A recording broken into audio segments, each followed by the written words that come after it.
Salut chers téléspectateurs de ma bannière télévision, merci de nous rejoindre à ce nouveau numéro de votre émission chérie, votre émission Anglais Saillant, un numéro spécial Anglais Saillant de ce soir reçoit pour vous trois personnes très bien connues, trois visages bien connus. Il s'agit à ma droite de Colino Mbala que je reçois en qualité de défenseur des droits de l'homme et agent de développement. Colino, salut et merci d'avoir honoré notre invitation.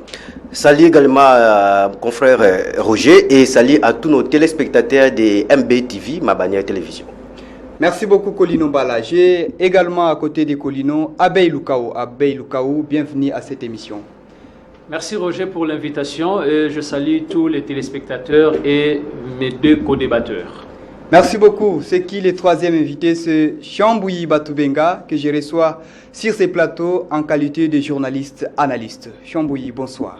Bonsoir, merci. Bonsoir tous les téléspectateurs de ma bannière télévision. Voilà, chers téléspectateurs, avec ces trois invités, nous allons pouvoir parler de trois sujets, trois thèmes très très importants. Nous parlons de quoi exactement? Nous parlons des ateliers qui ont été organisés, soit qui ont été financés par la Banque mondiale sur les lancements des travaux d'élaboration du diagnostic urbain et financés par le Bureau d'études d'aménagement et urbanisme pour déterminer les besoins de la population de la ville de Matadi, développement horizon 2035. Il y a également un deuxième atelier, c'est l'atelier d'élaboration des études techniques et environnementales des voiries, réhabilitation donc des 3680 mètres de route et des trois ponts. Il s'agit du pont Citra, pont Mamboté et les ponts PTPT, communément appelés Kiamvu. Et nous avons le deuxième sujet. Nous parlons de quel sujet? Il s'agit du remaniement du gouvernement provincial du Congo central. Le gouverneur Atoumata Bouane a pris un nouveau arrêté pour remanier son gouvernement. Nous allons analyser cela sur ces plateaux. Il y a 10 ministres, il y a également des commissaires généraux qui ont été nommés et ça a été publié les soirs sur la chaîne publique, la télévision publique. Et en dehors de ça, nous parlons du troisième thème. Le troisième sujet, c'est l'évolution des travaux de parachèvement du stade Lumumba. Nous avons parlé de ces stades depuis très longtemps et nous allons continuer à en parler. Il y a déjà signature du contrat de parachèvement de ces travaux entre la société Sodimas Congo et la province du Congo central. C'est déjà depuis un mois puisque c'était le 12 mars et le 12 février. Aujourd'hui, nous sommes déjà les 12 mars, donc c'est déjà un mois. Nous allons analyser l'évolution de ces travaux. Est-ce que ça marche ou ça ne marche pas? Nous allons commencer avec le premier sujet. Nous parlons des ateliers organisés par nos organismes qui seront financés par la Banque mondiale en tant que partenaire potentiel, donc le partenaire financier. Colino Mbala, tous ces ateliers ont été organisés. La presse n'est pas invitée alors qu'il faut déterminer les besoins de la population, donc des ateliers de grande envergure. Quelle réflexion par rapport à ça? Merci beaucoup, confrère. La réflexion par rapport à ta question qui est vraiment très pertinente. Les partenaires PETEF, qui est partenaire technique et financier, qui est la Banque mondiale, qui avait bel et bien choisi notre ville. C'est un coup de chapeau d'ailleurs. C'est à notre avantage que notre ville soit sélectionnée parmi les 4 villes qui ont bénéficié, qui vont devoir bien bénéficier toujours dans les projets financés par la Banque mondiale. Et aujourd'hui, nous parlons de la présence des médias qui n'étaient pas là, selon les éléments que vous avez à votre possession. Nous allons tout simplement comprendre que non, l'activation de l'information, moi je dis clair, ce n'est pas un problème que l'invitation arrive d'abord au sein de l'organe de presse que vous représentez ou vous œuvrez. Nous sommes journalistes et on a appris que vous avez les devoirs d'activer l'information. Et je me pose parfois des questions. Est-ce qu'il y a eu des journalistes qui se sont intéressés et aller sur place là où était organisé l'atelier pour qu'ils puissent accéder à l'information et la porte a été fermée? Ça, c'est une question majeure que je me pose. Si cela est le cas, alors nous disons que la Banque mondiale n'a rien à voir, mon frère. Pourquoi? Parce que la Banque mondiale, elle, c'est un organe, c'est l'organe qui vient à l'appui. Et alors que le projet n'a pas été élaboré par la banque, le projet élaboré par l'exécutif urbain, qui est l'organe qui gère l'institution, qui est la mairie. Alors, je ne sais pas, est-ce que dans l'élaboration de ces projets-là pour le développement de la ville de Matadi, y a-t-il pas les rubriques proprement dites aux médias? Ça, c'est une question. Ce sont des questions que nous rubrique de la communication. Les rubriques liées aux médias, avec la technicité d'élaboration du projet. Les médias a sa part dans toute élaboration du projet. Pourquoi? Parce que vous venez de dire que l'institution technique, l'institution financière, partenaire financier et technique, envisage que horizon 2035, que la ville de Matadi change sa façon d'être, sa casquette. Alors tout ça, si la mairie, c'est le problème réside par rapport à celui qui avait élaboré les projets. Voilà. Comment est-ce qu'il a élaboré les projets? Mais quant à l'information, nous sommes appelés, confrères, à descendre sur le terrain en tant que journaliste, chercher l'information, activer l'information et non que tu puisses rester passif. Merci beaucoup. Activer l'information et non être passif. Monsieur Chamboui Batoubenga, la presse n'a pas été associée. Pas d'invitation. Également, la presse a été surprise. Donc, on n'a pas compris qu'il y avait des ateliers. Alors qu'il faut identifier les besoins de la population et également envisager une ville moderne horizon 2035. Merci, Roger, pour la question. Moi, lorsque j'ai appris qu'il y a eu ces ateliers, ces activités qui ont eu lieu dans la ville de Matadi, et que de manière officielle, on n'a pas vu la presse dedans, je me suis posé beaucoup de questions. Beaucoup de questions tout d'abord parce que, comme l'atelier qui s'est tenu dans la salle Réciprocité en Ville-Basse, on a invité quelques gens, il y avait environ 100 personnes qui étaient invitées comme ça, les chefs quartiers, les chefs de rue, certaines ONG, comme ça. On parlait de quoi? On parle des 3680 mètres de routes qui vont être réhabilités dans la ville de Matadi. Et plus précisément, c'est du côté de Zanza, puisqu'on a dit, là, en partant de Libongo, Sikotra, Citra, si c'est Pont Citra, oui. Pont Citra, il faut aller vers Mambote, il faut redescendre comme ça. Pour citer à Kiambu. Et puis, pour citer à Kiambu, et on parle aussi qu'il y a 3 ponts qui vont être réhabilités. Maintenant, lorsque je puis accéder à l'information, non, on a demandé à ceux qui étaient dans cet atelier pour qu'ils puissent aller dire aux gens que voilà, parce que la route va passer par là, il faut exproprier certaines personnes de leurs parcelles, il faut enlever certaines mamans, il faut les indemniser, ceci, cela. De bouche à oreille, il faut que l'information circule. Moi, je me dis, mais bien, une information comme celle-là, où on veut, afin que la population puisse s'en approprier, puisse s'approprier de ce projet, comment on ne peut pas associer la presse? Et je me suis rappelé ce que j'ai vécu dans cette ville lorsque on construisait la route ceinture de Matadi par l'OVD. On voyait qu'on faisait quoi? On vient jeter des sables, on vient jeter des caillasses, et le soir, la population environnante vient, commence à prendre ces caillasses, à prendre ces sables, à amener dans leur maison. Faute de communication. Pourquoi? Parce qu'on n'avait pas sensibilisé la population, pour que la population puisse comprendre que les sables qu'on vient jeter, les caillasses qu'on vient jeter, c'est pour construire la route qui est un intérêt commun. Alors, pour moi, je me suis dit, il faudrait que la presse soit là. Mais quelque part, je me suis posé la question, est-ce que c'est la Banque mondiale? La Banque mondiale vient en appui. La Banque mondiale vient en appui sur le problème du concepteur du projet, de ceux qui ont rédigé le projet. Est-ce que lorsqu'ils ont rédigé le projet, ils ont prévu la rubrique, ils ont alloué des crédits pour les médias?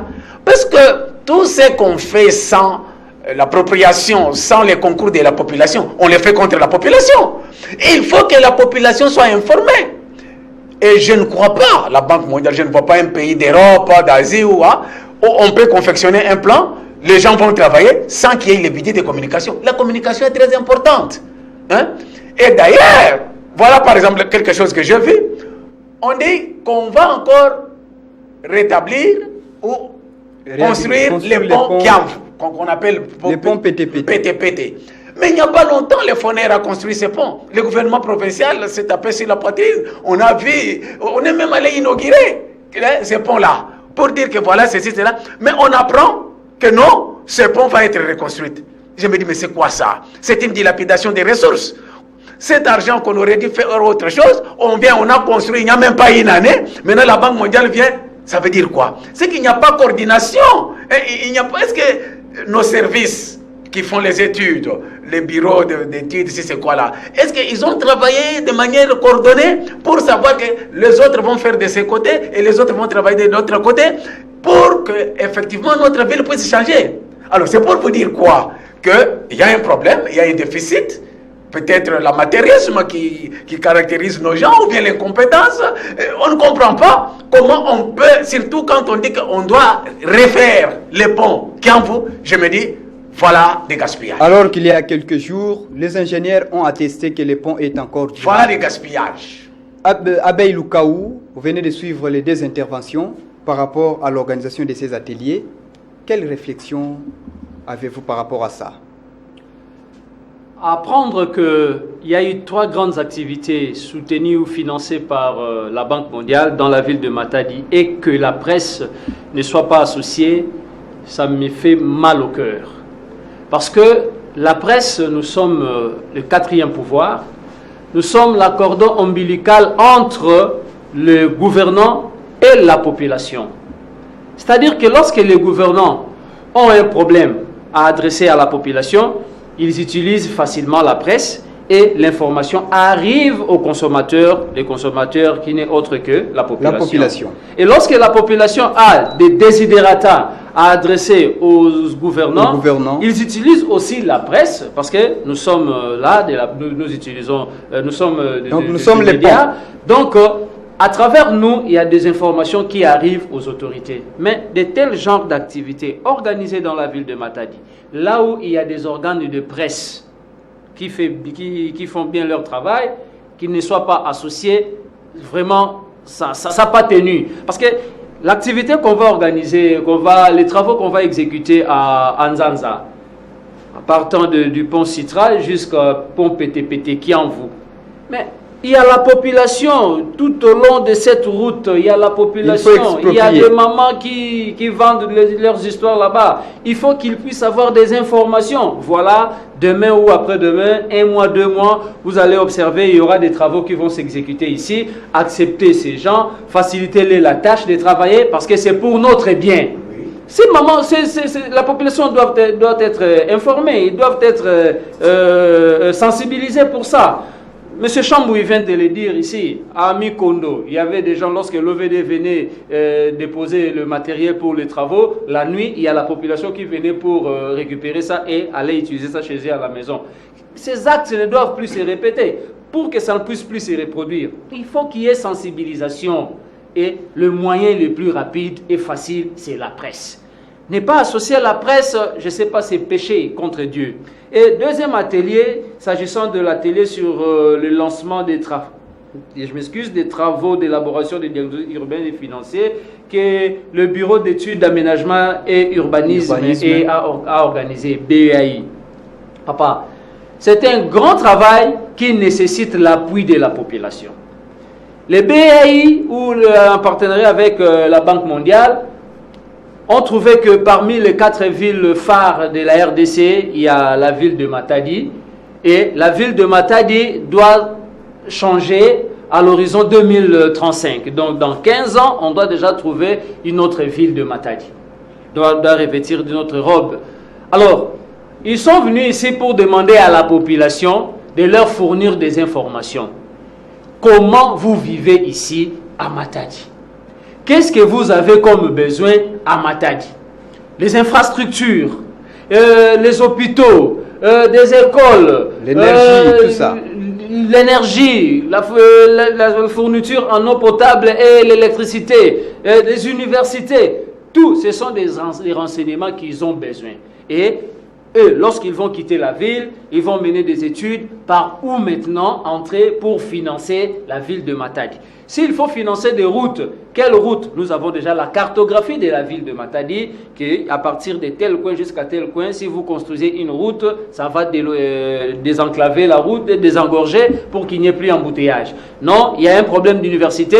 Si on trouve ces terrains, ces coins, voilà les informations qu'ils ont besoin dans cette ville de Matadi. Alors, ils ont appelé les administratifs. Dans cette salle, il y avait le chef des quartiers, tous les 17 chefs des quartiers de la ville de Matadi étaient là. Il y avait les 3 bourgmestres de la ville. Il y avait beaucoup de cadres étaient là. De l'administration publique, ils étaient là, les concernés étaient là. Voire même de l'enseignement, de l'EPST. Il y a eu présence de 2 chefs de sous-division de la ville de Matadi, division 1 et 2. Voilà. Les 2 étaient là. Ils ont fourni des informations. Il y a eu des informations purement techniques que le projet a reçues auprès des administratifs, et il y a aussi des informations informelles qu'ils auront besoin. Parce que comprenez, nous sommes de la presse. Il faut aller sur le terrain. À chaque fois que nous entrons en contact avec ces gens, nous allons dans des bureaux pour avoir une information quelconque. La personne qui va vous recevoir vous dira, écoutez, je n'ai pas l'autorisation de vous fournir telles informations, et il faut voir le directeur. Le directeur n'est pas là, repassez dans 2 jours. Tu vas repasser dans 2 jours, le directeur n'est pas là, il est en déplacement. Et donc, enfin, vous n'aurez pas ce sont parfois des détails différents de la réalité. Tout à fait. Il y a des réalités qu'on cache. Alors, pour que cette information puisse bien arriver à la population et que la population fournisse des informations, il faut utiliser les médias. Une bonne communication. Colino Mbala, c'est encore le départ puisque les activités, sinon les travaux n'ont pas encore commencé. C'est encore le départ. Qu'est-ce que vous suggérez pour qu'on ne puisse pas reprocher ce qu'on vient de déplorer tout de suite? Je vais d'abord répondre, avant que je réponde à cette question, je vais réagir par rapport à ce que l'ami vient de dire. Si il n'y a pas un péché là-bas, il n'y a pas un péché, il n'y a personne qui a un péché contre Dieu, il n'y en a pas. Et ce n'est qu'on va revoir la manière de gérer. Nous sommes en face des gouvernants qui n'ont pas vraiment les socles de communication avec la communauté. Donc la communauté, pour être en communication avec, il faut utiliser tous les canaux que vous devez utiliser. C'est ce qui manque dans le chef de nos dirigeants. Parce que nous avons dit là, les partenaires n'ont rien à voir avec ces systèmes. Mais dans l'élaboration des projets, il y a la rubrique qui est proprement dite pour les médias. Et ça doit être respecté. Maintenant, nous sommes journalistes. Nous donnons le travail ici, dans ce plateau ici, que nous puissions rentrer maintenant sur le terrain pour réactiver l'information, savoir dans les projets qu'élabore tout expert en matière de projets, il y a toujours rubrique médias pour que l'information soit bien relayée. Où est partie la somme? Vous comprenez? C'est ça le travail que nous allons faire. Le budget de la presse. Voilà. Oui. Nous allons le faire. C'est ce que nous allons retenir. Ce n'est pas approprié que nous puissions dire à la communauté qu'on nous a bloqué la porte, nous n'avons pas été invités, l'invitation ne nous est pas arrivée. Non. Alors, pour répondre à la question comme tu viens de me poser là, les pistes de solutions, ça c'est notre ville. Elle nous appartient. Alors nous devons avoir ce souci de contribuer tout le monde. On n'est ennemi à personne. Tu es l'autorité urbaine, nous ne sommes pas ennemis contre toi. Mais ce n'est qu'avant de gérer la chose publique n'est pas gérer une boutique. Ce n'est pas une boutique d'un individu. Ce n'est pas une parcelle qu'il va construire comme il veut. Non. Donc quand vous voulez faire quelque chose à notre bien, à nous, l'article 67 de la Constitution est clair. Les Congolais doivent veiller sur les intérêts et les biens publics de leur pays. C'est-à-dire que nous devons éduquer à la masse. Quand on gère nos biens, nous devons veiller qu'est-ce qu'ils ont fait et qu'est-ce qu'ils n'ont pas fait. Et pourquoi ils n'ont pas fait ça? C'est-à-dire tout le monde, nous devons lancer nos yeux, mais ce n'est pas avec la haine, comme nous avons aujourd'hui au Congo central. Il y a la haine. Nous contrôlons, mais avec la jalousie, avec la haine, pour nuire X, Y. Non, non. Contrôlons pour qu'on puisse aller de l'avant. Et nous, à contrepartie, nous voyons, les gens qui gèrent ne veulent pas qu'on puisse les contrôler. Je l'ai dit tout haut. Le gouverneur de la ville ne peut pas croire, ne peut pas se faire que non, c'est celui qui est là à la tête, il ne peut pas être contrôlé. Non, Colino que je suis, j'ai le droit de dire que non, mais c'est le gouverneur de la ville, ce que vous faites, ce n'est pas normal. Mais c'est le maire de la ville, ce que vous faites, ce n'est pas normal, mais avec un esprit de fraternité. Ce n'est pas pour nous. Merci beaucoup, Colino. La redevabilité. Monsieur Chiambouy Batubenga, Colino nous demande de pouvoir nous lancer dans l'investigation. Je souscris à ce que notre confrère Mbala vient de dire. D'ailleurs, c'est une matière déjà pour la rédaction de ma bannière parce qu'il vous parle qu'il faut faire l'enquête pour savoir tout ce projet qui s'exécute. Est-ce qu'il y a des budgets, il y a des crédits alloués pour les médias parce qu'on ne les voit pas. Donc c'est à nous d'essayer de savoir, fouiller, il faut fouiner, voir effectivement s'il y a quelque chose, de façon que si ça y est, et que les médias bénéficiaires n'ont pas pu être contactés, bon, vous savez ce qu'il faut faire. Mais ce qu'il faut dire aussi, c'est que Mbala vient de dire, on n'est pas contre les gens. La presse va faire son travail, et de manière professionnelle. La presse, nous sommes les quatrièmes pouvoirs, voilà ce que nous disons ici. C'est déjà un travail. Tel que nous disons autour de cette table, il y a des gens qui ne savaient pas qu'on a programmé quelque chose pour refaire les ponts qui envoient. Même ce soir, ceux qui sont en train de nous suivre se demandent aussi qui envoie au Kalamingi te basali bazo salamoli sous. Mais cet argent était parti où? Donc, c'est-à-dire, nous demandons à tout le monde, à tous les Congolais, à tous les Matadiens, de se mettre debout, de savoir tout ce qu'on fait, ouvrir les yeux, voir pourquoi on le fait. Il ne faut pas accepter que parce qu'il y a l'incompétence dans les chefs de l'un ou de l'autre, et que les conséquences soient sur nous tous. Non, nous devons tous être debout, chercher à savoir, on fait ceci, pourquoi on le fait? Si on l'a déjà fait, pourquoi? Et la presse, là j'exhorte à la presse de faire son travail. Vous savez, les études ont démontré que là où il y a une presse libre, responsable et qui fait correctement son travail, il y a développement. Les choses changent. Les gouvernements vont changer leur comportement. C'est ce qui fait que tous ces gens, la presse qui se plaint, oh non, on n'a pas été associé par-ci, par-là, c'est parce que vous n'êtes pas regardant. Si vous commencez à être regardant, tous ces gens-là, avant de faire quoi que ce soit, il va se référer à la presse. Et la presse doit faire son travail correctement. Merci beaucoup. Une chose, rapidement, une petite parenthèse. Abbé, il venait de dire ici de l'atelier qu'il y a eu dernièrement. Hein?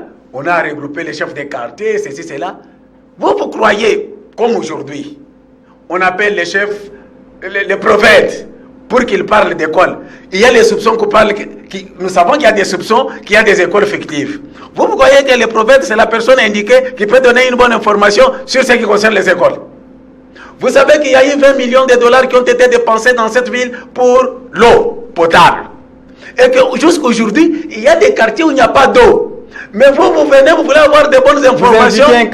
Vous invitez un cadre de la régie des eaux. Et le cadre de la régie va vous donner la bonne information. Non, je crois que quand bien même on a appelé ces gens, c'est tout comme il a dit, c'était l'information technique, mais on doit continuer. Et la presse, nous devons aider les gouvernants.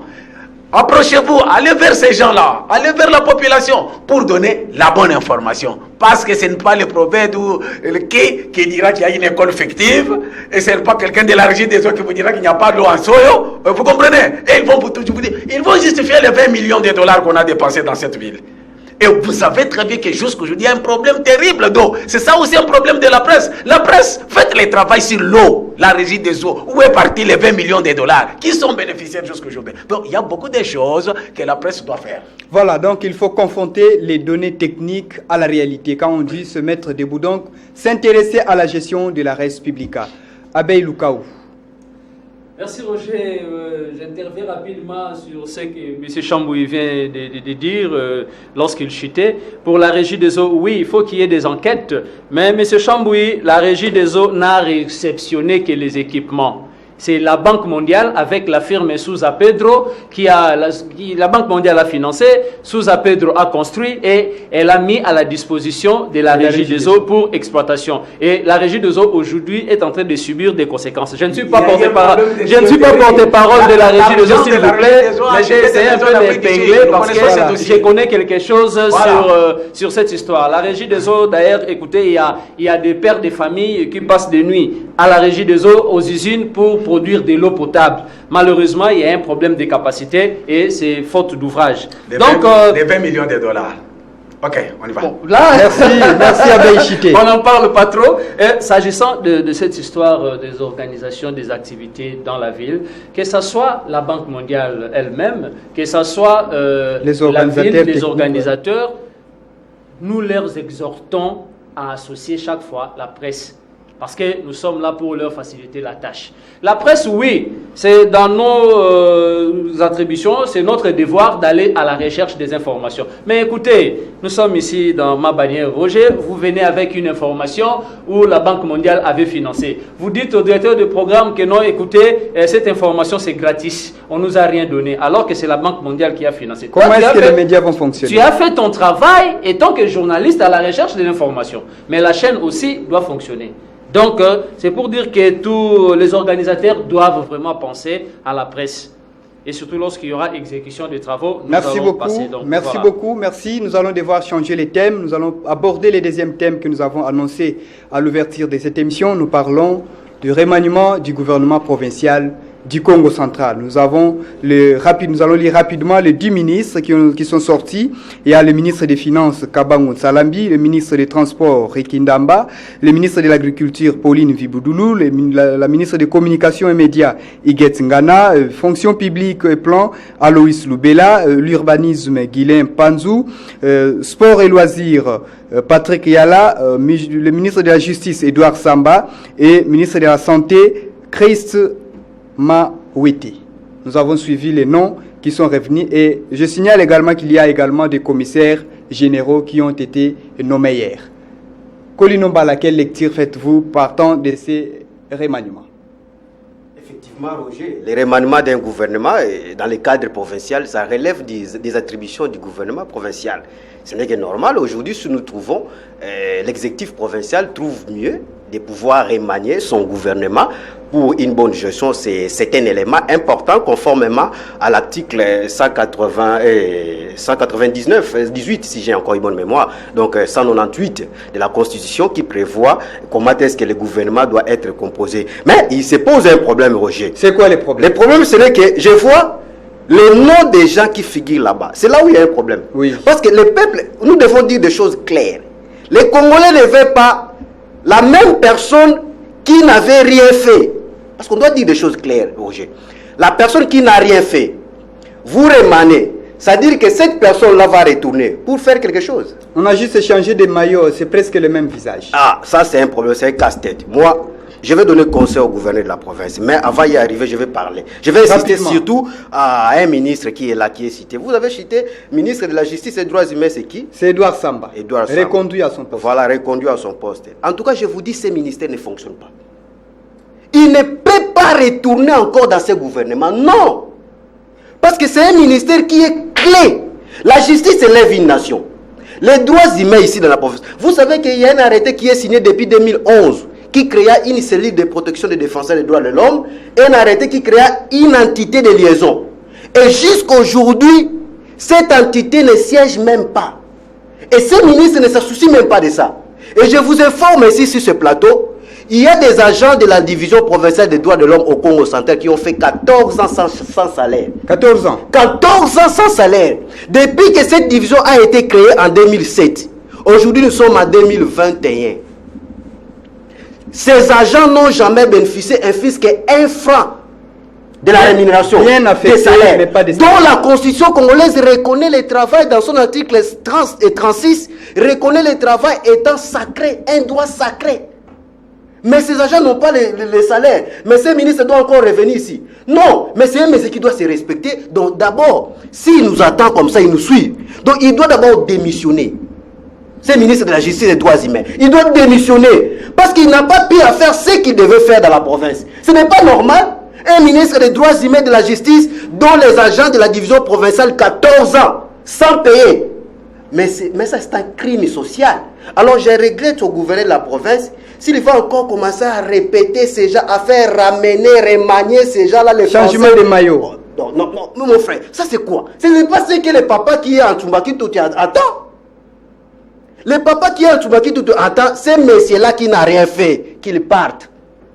Pour que les autres, les jeunes gens qui sont là, qui sont aussi capables de faire quelque chose, qu'ils viennent avec les idées constitutives pour le développement de notre nation, de notre province du Congo central. Si c'est comme ça, avec la manière que le gouverneur est en train de travailler ici, le gouverneur aura toujours l'échec. Il lui reste combien des années? 3 ans. Il ne faut pas bénéficier. En plus l'année électorale. Oui, on est en 2021, et bien sûr que l'année électorale, mais 2023. Alors ça serait un problème sérieux. J'exhorte notre gouverneur de la province. Ah, papa, ça ce n'est pas normal avec les histoires comme ça. Donc de changer la manière de voir des choses. Donc tout est ministre que tu puisses toujours répéter, bon, comme c'est un gâteau que vous partagez, mais les peuples congolais n'ont pas besoin de gâteaux à partager au pouvoir. Nous avons besoin de gens qui vont se travailler avec les soucis, l'humanisme, de pouvoir travailler. Gérez bien nos histoires, ça ne vous appartient pas, je vous exhorte à tout le moment. Ce n'est pas vos biens, ce n'est pas vos grands-pères qui ont légué ça, non, c'est pour nous tous.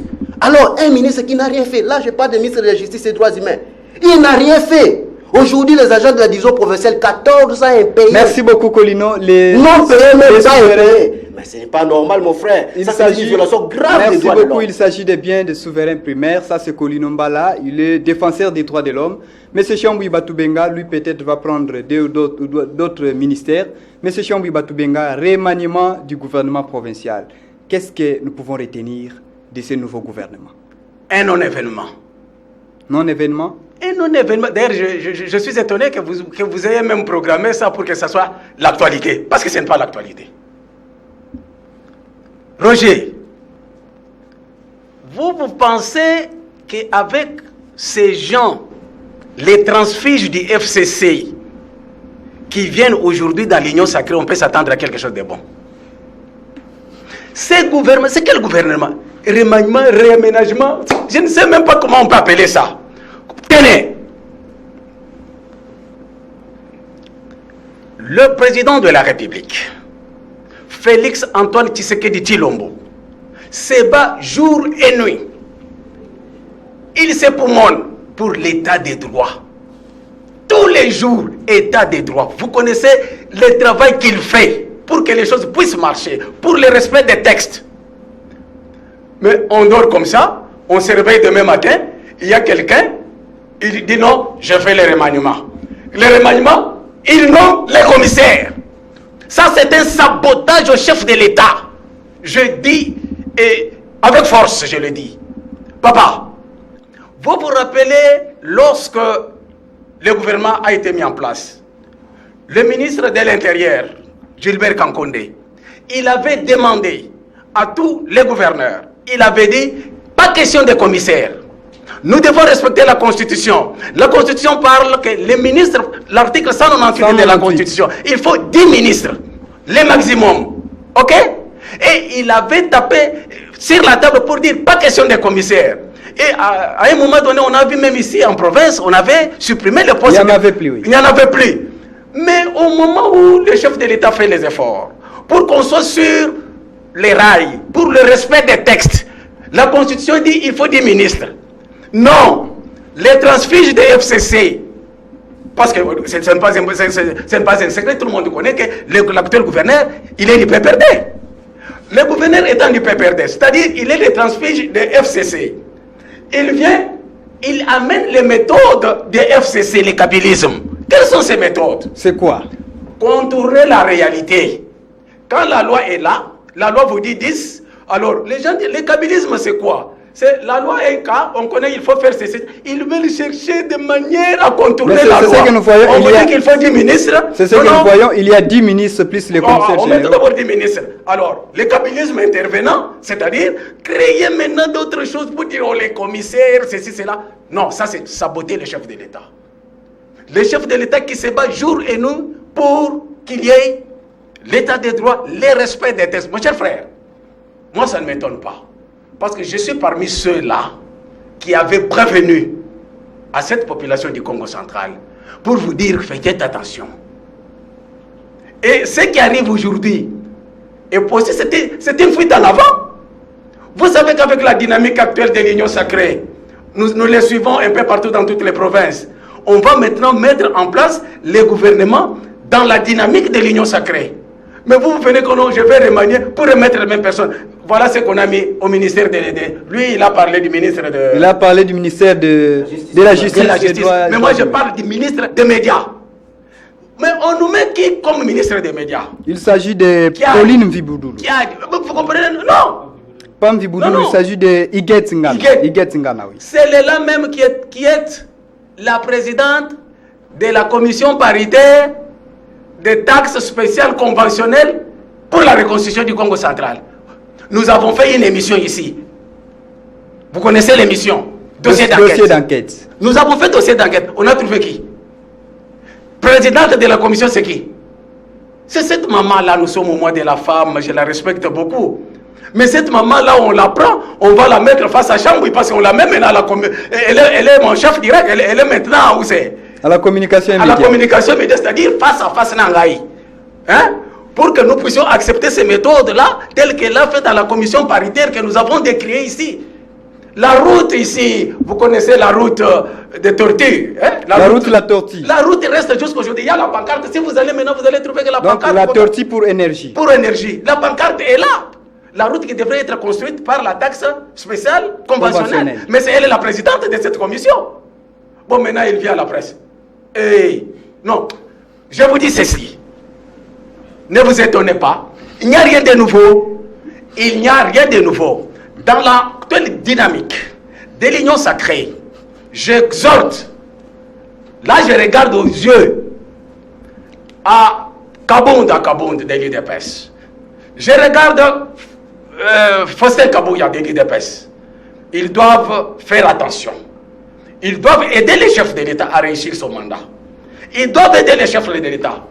Ils ne doivent pas se faire laisser par les transfiges des FCC. Tous ces gens-là qui sont venus de PPRD, de quoi, il faut être regardant avec tous ces gens-là. Ils sont venus pour faire échouer les choses. Des années passées. Mais ils ont adhéré à la vision du chef de l'État. C'est la flatterie. Ils ont flatté. Ils sont venus flatter les chefs de l'État. Et cette flatterie, ce sont ceux qui ont les yeux bandés qui peuvent la comprendre. Mais je crois que Faustin Augustin Kabouya, je le connais, c'est quelqu'un que je connais sa lucidité. Il doit faire des choses de manière normale. Il faut aider les chefs de l'État. En ce moment, il ne faut pas accepter ces choses. Que les gens puissent venir encore contourner la loi. 10 ministres, la Constitution est là. L'article 198 de la Constitution, hein, la Constitution est là. 10 ministres, on contourne. C'est ça le kabylisme. Contourner la réalité pour créer le désordre.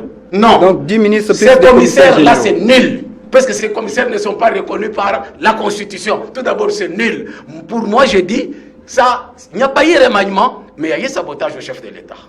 Voilà, on ne sait pas remaniement ou réaménagement. Abeille Lukaou, vous avez suivi les interventions des deux confrères. Par rapport au remaniement ou réaménagement, on ne sait pas comment l'appeler. Qu'est-ce que vous constatez avec ce nouveau gouvernement? Pour moi, il n'y a rien qui change. C'est dans les prérogatives du gouverneur de province. La loi sur la libre administration de province lui autorise de remanier son gouvernement autant de fois qu'il veut. Mais sauf que il y a un adage qui dit... Mais c'est pour les donner plus d'efficacité. Il y a un adage qui dit il n'y a pas une mauvaise troupe, il n'y a qu'un mauvais chef. Et Nalingala Balobimbi, c'est pour la Rana Moutou. Vous croyez que moi, étant journaliste, vous m'engagez dans votre chaîne de médias en qualité de journaliste, tu ne me donnes pas le papier, tu ne me donnes pas le bic. Comment je vais travailler? Les caméramans sont là. Vous leur donnez la caméra sans chargeur. Dès que cette batterie va se décharger, qu'est-ce qu'il va faire? Mais papa, il y a des ministères. Allez dans nos ministères. Regardez comment les gens qui travaillent dans des cabinets des ministres provinciaux du Congo central, comment ils vivent. Mais c'est misérable. Un porteur dans Libongo, qu'on a peut-être mieux que quelqu'un qui travaille au cabinet des ministres. Comment ça, il quitte la maison, bredouille, il rentre bredouille. Il n'y a pas de frais de fonctionnement. Comment ce ministère va fonctionner? Mais toujours en veste. Mais non, il y a certains qui ne partent même plus en veste au cabinet. Allez, tu vas voir et tu vas regretter. C'est pas normal. Donc lorsqu'on dit il n'y a pas de mauvaises troupes, il n'y a que des mauvais chefs. Chef, mettez des moyens à la disposition des ministres. Et de deux, avec ces gouvernements, il s'agit de quel gouvernement? Le gouvernement des mandataires des députés? Les gens que les députés provinciaux ont mandatés?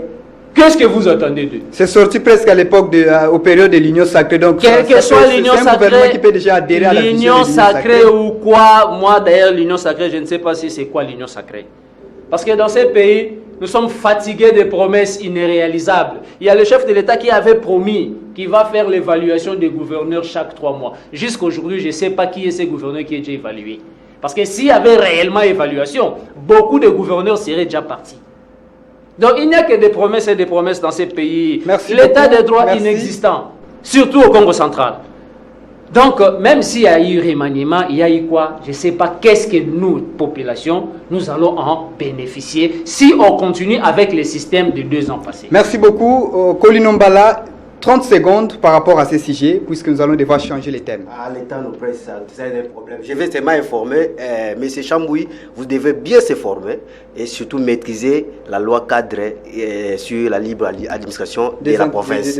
C'est très important, donc ne dis pas que non, les exécutifs provinciaux a touché sur la personne du chef de l'État ou soit biaisé sur le chef de l'État. Donc non, la nomination des commissaires généraux, c'est légal. Mais notre problème, ces têtes-là, ils ont fait quoi pour faire quoi?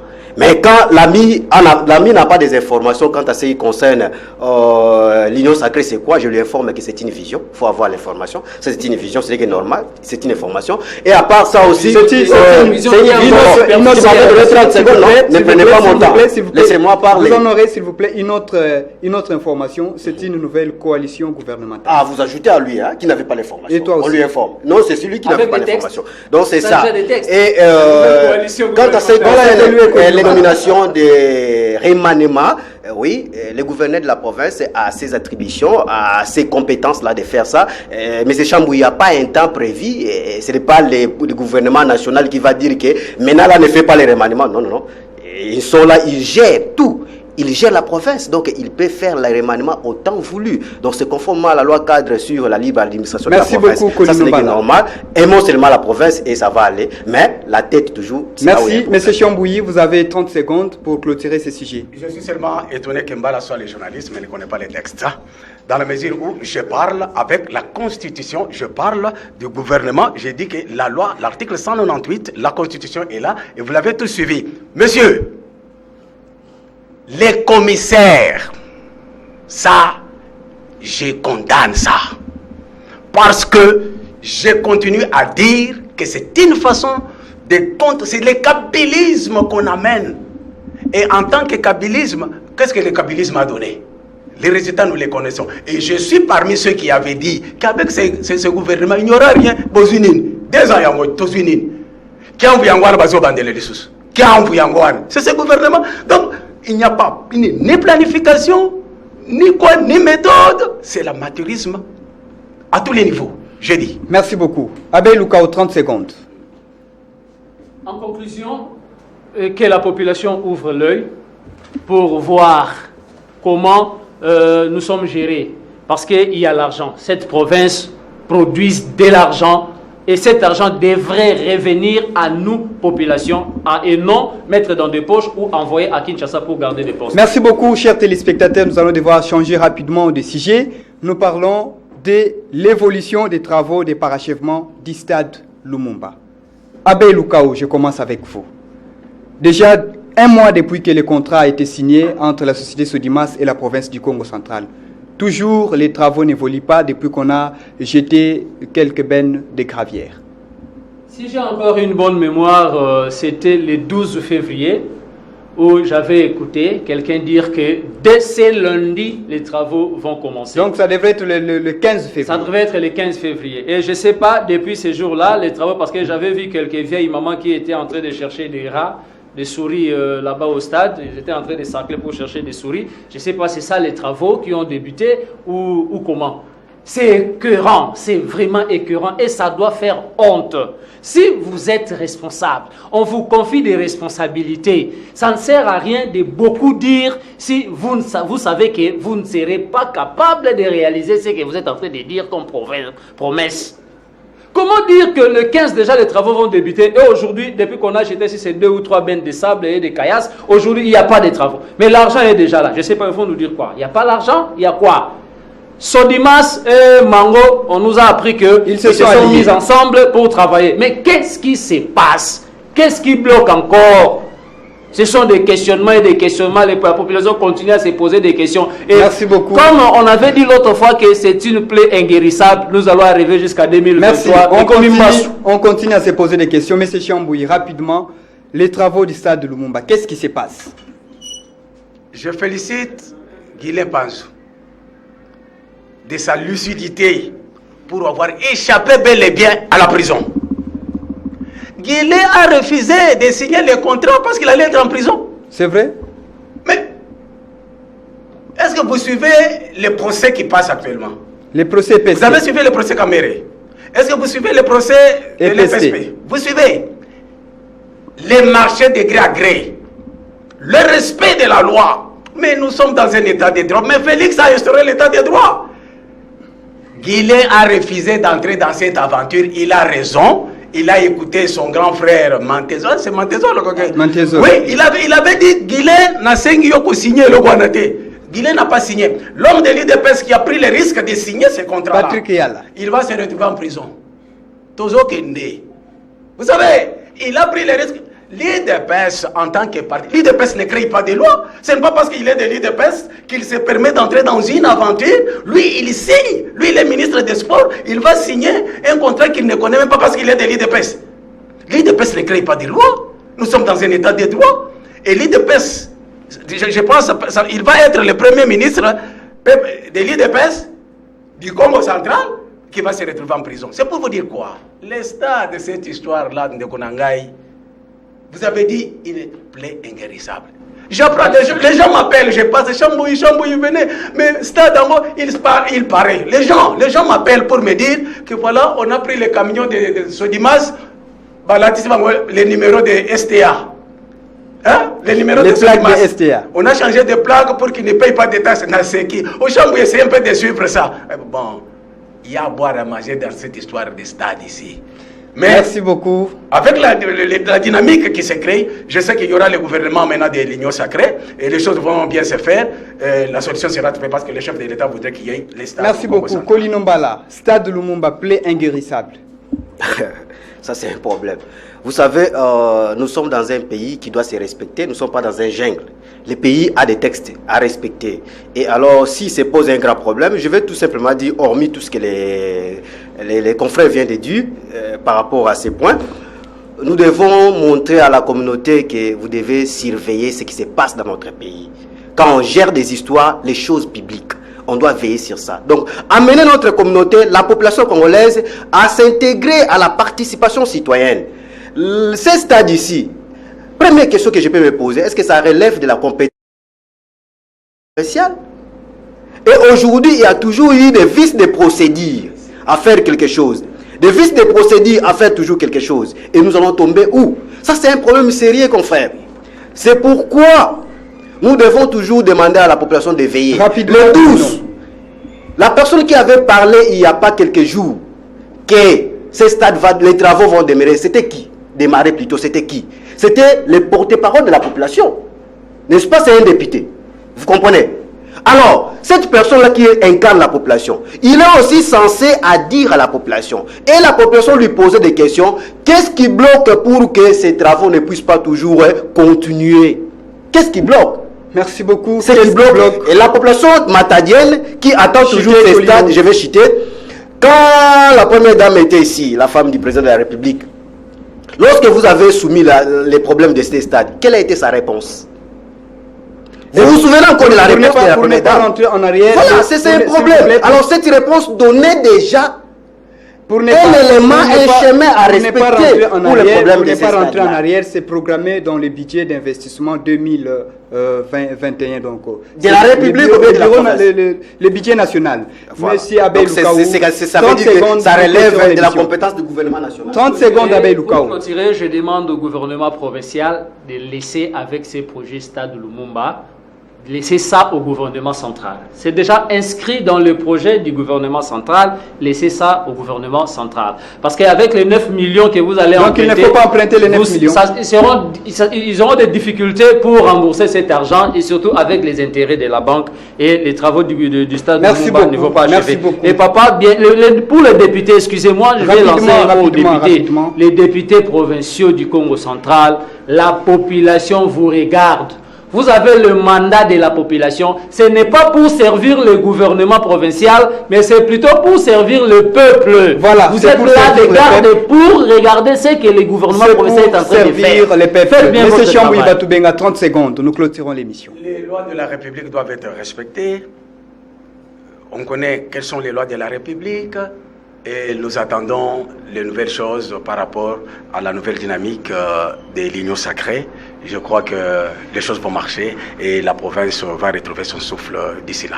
Voilà, la province va retrouver son souffle, c'est Chambouille Batubenga. Kolinombala, le dernier mot. Les ETD ne sont pas contrôlés. Les députés provinciaux vous êtes là aussi pour contrôler les entités territoriales décentralisées telles que la ville de Matadi. Aujourd'hui, les médias déplorent d'être loin d'un projet qui amène le développement de la ville. Alors, qui vont faire en sorte que la population puisse savoir ce qui se passe à la gestion des ETD. Donc, le député provincial, si vous continuez toujours avec vos théâtres, que vous montrez à la population comme si vous étiez vidé loin, comme si vous étiez sauvé, en tout cas en 2023, la population va vous enseigner que vous n'étiez pas vidé loin, vous étiez là à la législation provinciale. Merci beaucoup, chers téléspectateurs. Nous voici à la fin de notre émission. Ce numéro spécial de Angle Saillant, nous avons parlé des 3 thèmes que nous venons de détailler tout à l'heure sur ces plateaux. Avec ces 3 visages, nous avons Chambouyi Batoubenga en tant que journaliste analyste, et Colin Mbala en tant que défenseur des droits de l'homme et agent de développement. Et nous avons eu également le concours d'Abeille Lukaou en tant que journaliste analyste. Chers téléspectateurs, nous sommes très ravis de vous servir et nous disons grand merci à la grande équipe technique qui nous a accompagnés ce soir pour la réalisation de cette émission, votre émission chérie. Nous vous disons bonne suite des programmes sur les antennes de Ma Bannière Télévision. Et les prochains numéros de Angle Saillant se préparent dès à présent. Au revoir à toutes et à tous.